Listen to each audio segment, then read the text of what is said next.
आ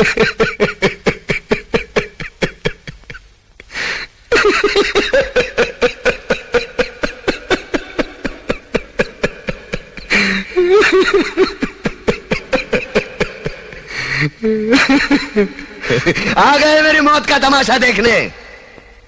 अब मुझे लटका देंगे, जुबान ऐसी बाहर आएगी, आंखें बाहर आएगी, थोड़ी देर लटकता रहूंगा, फिर ये मेरा भाई मुझे नीचे उतार देगा, फिर आप चर्चा करते घर चले जाओगे, खाना खाओगे, सो जाओगे।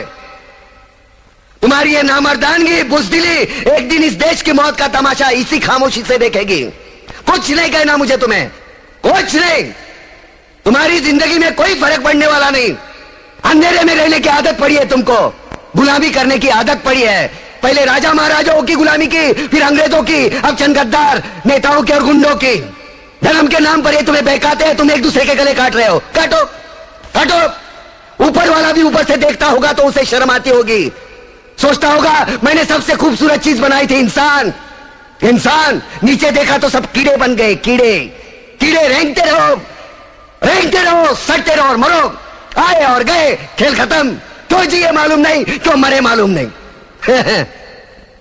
कलम वाली बाई क्रांति लाना चाहती थी, कलम के जोर पर काले वर्तमान को खत्म करना चाहती थी। कौन समझा उसकी बात को?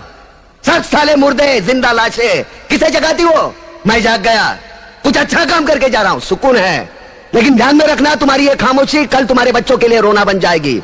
ये कानून वाले, वर्दी वाले नेता, इन्होंने अपना ईमान बेच दिया। एक दूसरे को जलाते वक्त तुम्हारा ईमान कहां गया था? भाड़ में।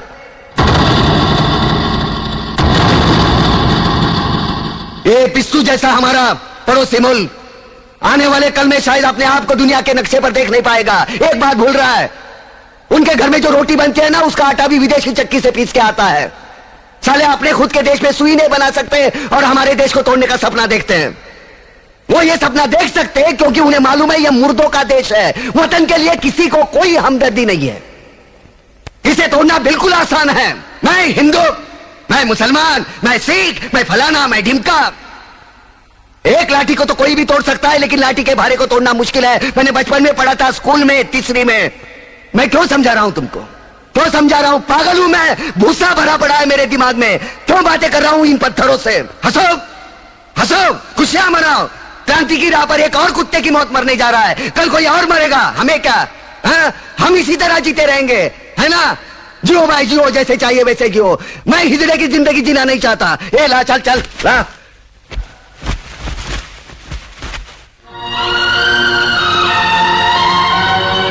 ठहरो, ये फांसी नहीं हो सकती। उन देशद्रोहियों के खिलाफ जो सरकार को सबूत मिले हैं, उससे साबित होता है कि प्रताप ने उनको मारकर देश का उद्धार किया है। इसलिए भारत के राष्ट्रपति ने उसकी सजा माफ कर दी है। ये रहे उसके कागजात।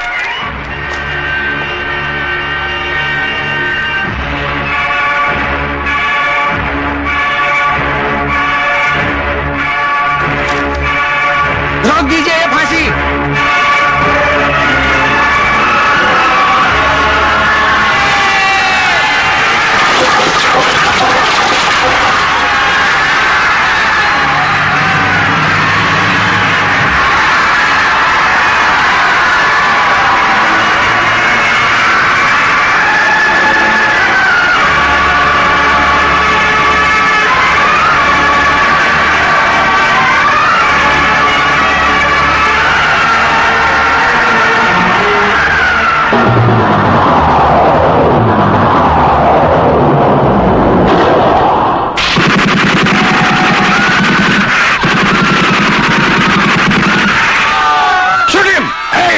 कमिश्नर, लाशों के ढेर बिछा दूंगा अगर हमारे बीच में आया तो।